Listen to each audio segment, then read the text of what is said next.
Mikey McCoy's wife has just revealed text messages that could shake up the entire Charlie Kirk saga. And now, multiple sources say Erika Kirk is doing everything she can to keep her quiet. The latest leaked footage shows that something is off with Mikey, very off. And it seems like his wife is no longer willing to stand behind him. She's willing to bring it all to light. But here's the thing. Erika doesn't seem to want that to happen. And what's she supposedly doing to stop it? That's the real story. I know you clicked on this video because you want answers. So let me be clear.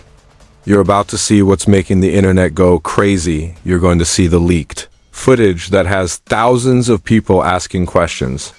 You're going to hear about timelines that don't match up, weird blurbs that get more confusing the closer you look. You'll also learn about a suspicious vacation that took place just weeks before Charlie Kirk's death. And more importantly, you will understand why more and more people are calling this an inside job. I'm not here to tell you what to believe. I'm just putting together what's out there. Because if these leaks are true, even half true, they suggest that someone close to Charlie may have known something before the incident occurred. And honestly, the deeper I dig, the harder it is to ignore what's unfolding before my eyes. The stories don't add up. The timelines don't add up. And the silence of some people sometimes speaks louder than any explanation they could offer. So stay tuned, because what Mikey McCoy's wife allegedly revealed could really change everything. But before we go any further, you need to know who we're talking about. Mikey McCoy was Charlie Kirk's chief of staff at Turning Point, USA. He was 23 years old at the time of Charlie's death. And most importantly, he was standing right next to Charlie when it happened. I won't go into the details of what happened to Charlie because 90% of you already know that this video, instead, will start with Mikey's reaction. There's a video circulating that shows what Mikey did the moment it happened. And I'll be honest, it wasn't the reaction most people were expecting. Instead of running to his friend's aid, instead of ducking for cover like most of the people around him, Mikey calmly turned away, phone pressed to his ear, as if he were following a script that only he knew. I'm going to zoom in on that here in a second. And then you can see him walking out on his phone behind the tent. Charlie is getting loaded into the van and Mikey is seen over here back turned on the phone. This is weird, right? But even weirder is this. Zooming in closer, Mikey's reaction right when Charlie was shot. Look, he pulls his phone out to his ear without even pressing any buttons. Watch closely. Arms folded, phone right to his ear, while everyone around him is startled, panicking, running away, or ducking in fear. Mikey just turns and walks slowly as if he's mentally prepared. I'm not saying he knew what was going to happen, but the image shows it looks like it.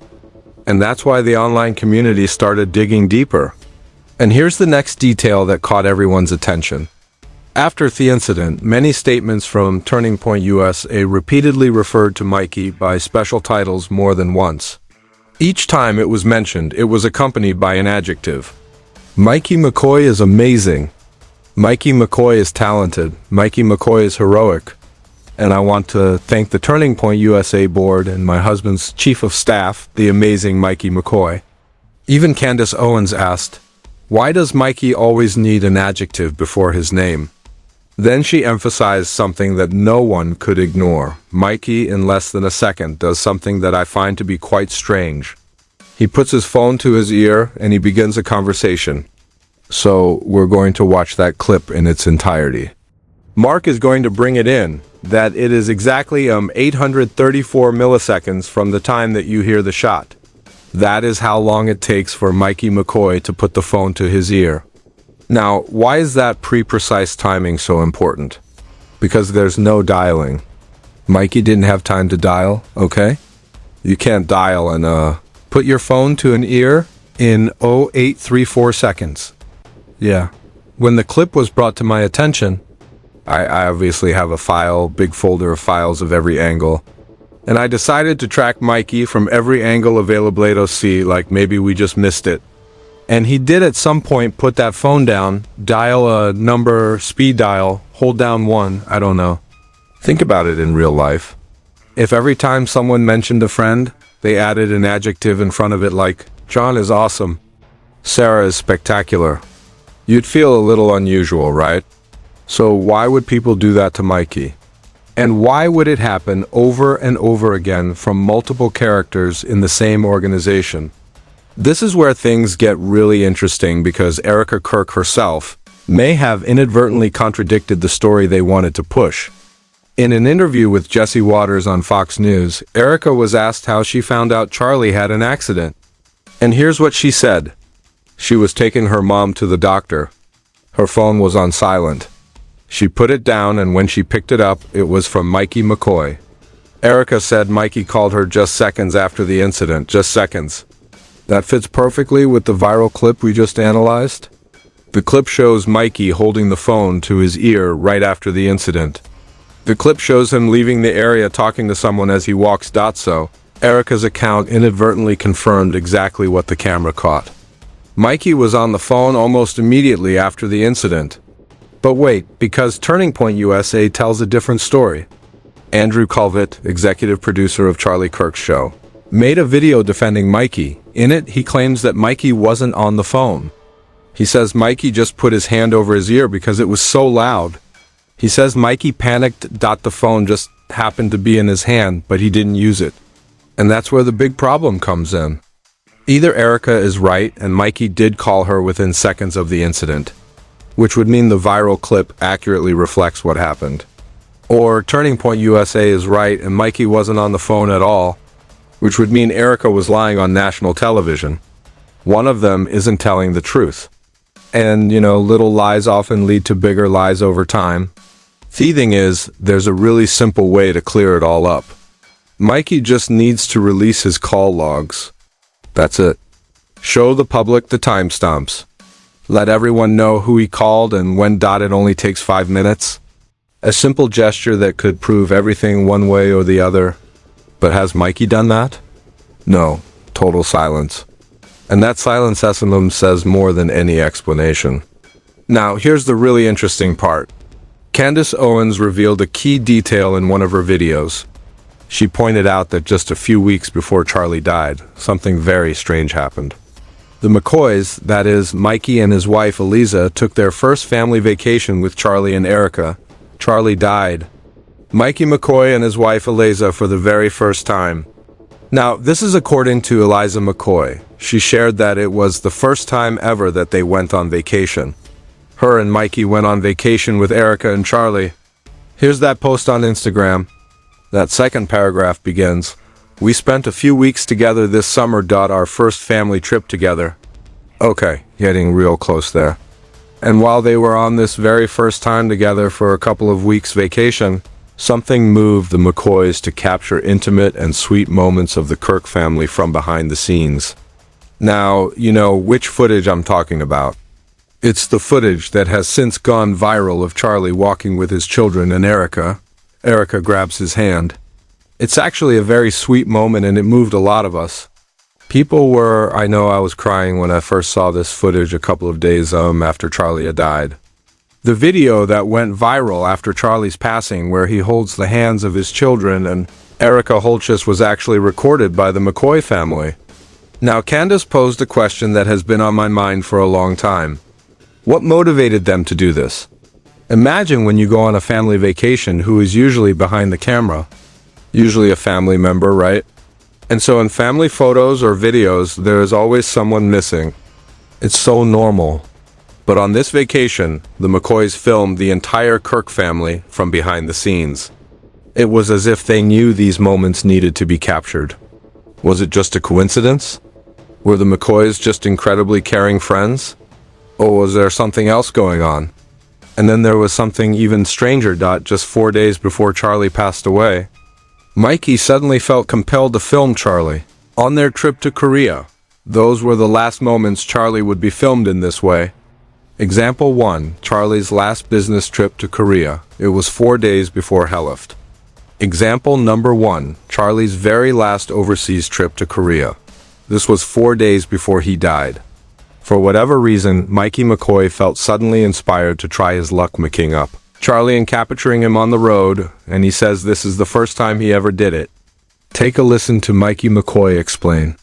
4 days passed, and Mikey accidentally recorded Charlie. I don't know about you, but for me, that moment was really mind-blowing. Okay, now we need to ghetto the leaks themselves, because that's where the story really broke. Late one night, an account that many later linked directly to Mikey McCoy's wife posted a bunch of data online. Screenshots, audio recordings, private conversations, no captions, no explanation, just 3 haunting words. They all know. Within minutes, those screenshots were going viral. And what people found inside was chilling. The photos were allegedly from a secret group chat.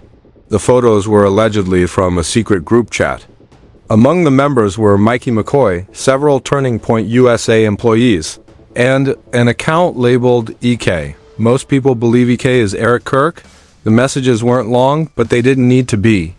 Just a few sentences, but each one was breathtaking. Here's what they allegedly said. Everything is ready. Remain calm if it happens. We've rehearsed this. Make sure the cameras are rolling, and then this line, the line that became the internet's biggest obsession.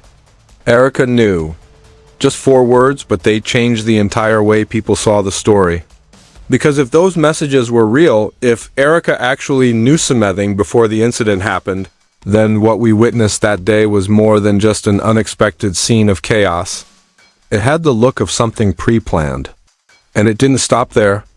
A voice memo also appeared right after these images. A woman's voice is heard trembling in the recording. I can't stay silent anymore. This wasn't an accident. Many believe it's Mikey's wife. Others believe it could be a friend trying to protect her, but whoever it is, the emotion in the voice is clear.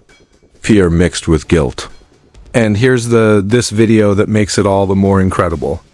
The timestamps on the leaked text messages almost exactly match the viral footage, showing Mikey holding the phone just before the incident. What many had previously dismissed as a coincidence suddenly seemed too much like a setup, and social media exploded. Reddit, TikTok, Twitter, YouTube. Threads were everywhere asking the same question. What did Erika, Mikey, and the TPU S18 really know before the incident? So, what happened immediately after these leaks emerged? This is where things took a completely different turn. Mikey's wife's social media accounts disappeared or wiped clean. Her friends' accounts were locked or made private. Some acquaintances said she was advised not to say anything more. Others said she was very nervous, felt unsafe, and then there was complete silence. But here's what's remarkable. While the wife suddenly went silent, Turning Point USA did the exact opposite. They flooded the internet with content about Mikey, podcasts, speeches, event clips, press releases. All of them repeated the same message. Mikey McCoy is awesome. But for many, this feels less like a thank you and more like a quickly implemented damage control operation. Like the only way to quell a scandal is to drown it in a wave of positive media coverage. In one exchange, you can hear Mikey being told, I don't want you to feel hurt by all these horrible things. We know that you have a responsibility. You're a young man, and I just want you to take a deep breath, like I said, and you know what? Let them spin their conspiracy theories. You're a good kid. You had instructions to call Erika. Charlie had a team that jumped right in there. I know that team. And we just got to move on. We got to push the moving on and let's get to these midterms. Yeah, that's right. Thank you, Bernarda. It's crazy. It's just, I remember taking the last picture I took of Charlie was at 12:23. I did in fact call Erika momentarily afterwards, but thank you, Bernardet. That's very encouraging to hear from you.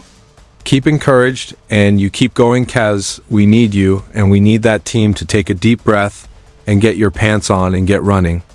In the clip, you hear them telling Mikey not to worry about the gossip. They tell him to take a deep breath. They call him a good boy and say that Charlie has a team that has been involved from the very beginning. But the biggest problem isn't the words of encouragement. It's the silence. Because when an innocent person is accused, the usual response is to deny, to present evidence, to demand a correction, or even to sue to defend their honor. So what did TPUSA do? No strong rebuttals, no clear evidence, no request to remove the allegedly false information, no lawsuits, just a very special kind of silence. A silence that seemed orchestrated and controlled at every beat. And that pattern, deny, deflect, then disappear, is exactly the kind of response you see in a cover-up. I'm not saying that's exactly what's going on, but I have to admit it doesn't look good.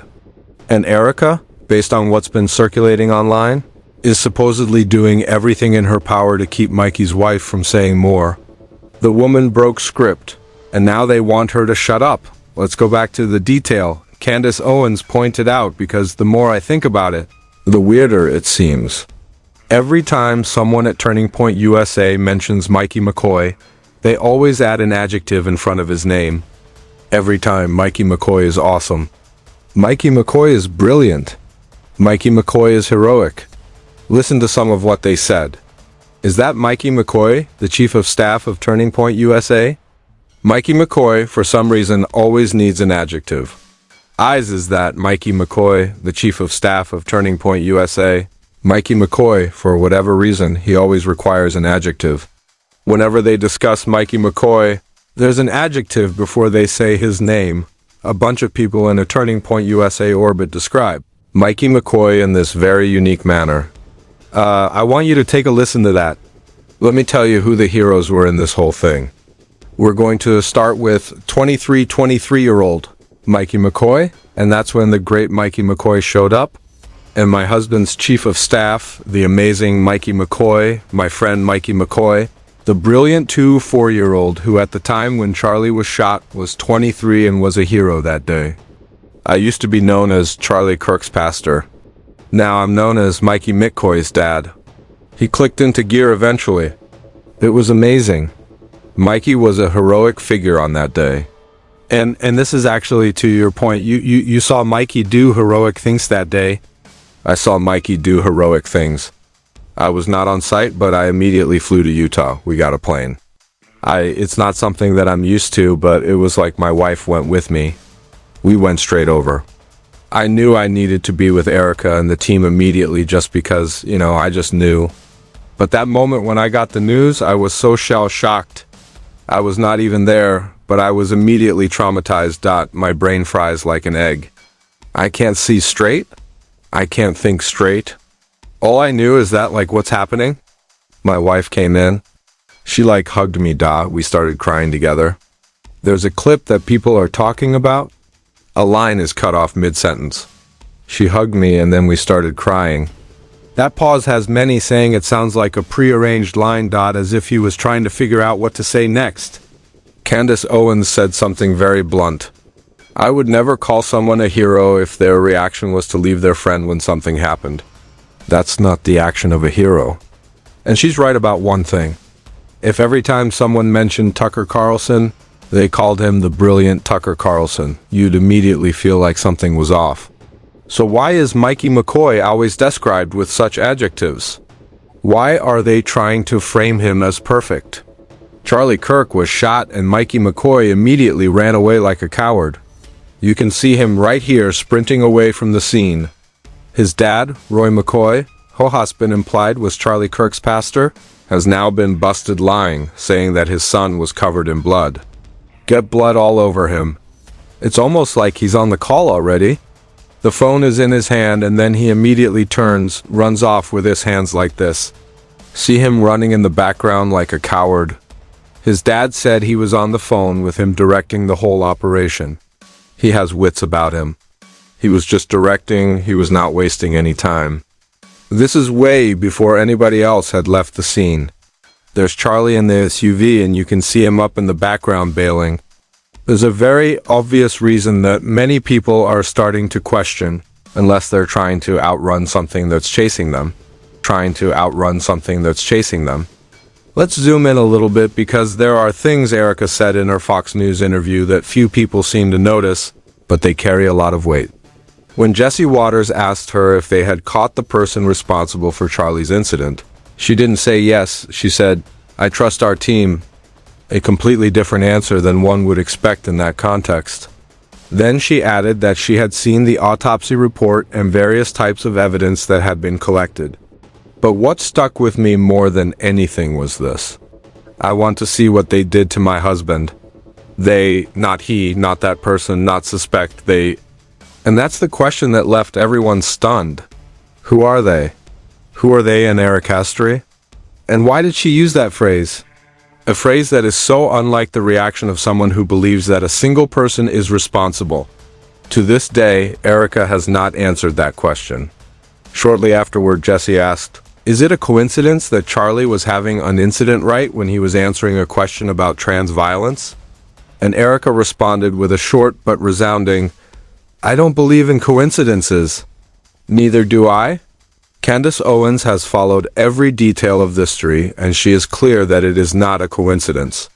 She points out the contradictions, the inconsistent accounts, the inexplicable behavior, and she says what many people are thinking but are afraid to say, because every indication is that this story is much bigger than what the public is hearing in the official narrative. We know Charlie had an accident on stage. We know Mikey's reaction was incredibly confusing. We know the timeline has some inconsistencies. We know Mikey's allegedly leaked text messages suggesting someone knew something. And we know the people most involved chose to remain silent. Such a bizarre series of coincidences for someone who doesn't believe in coincidences is simply too much.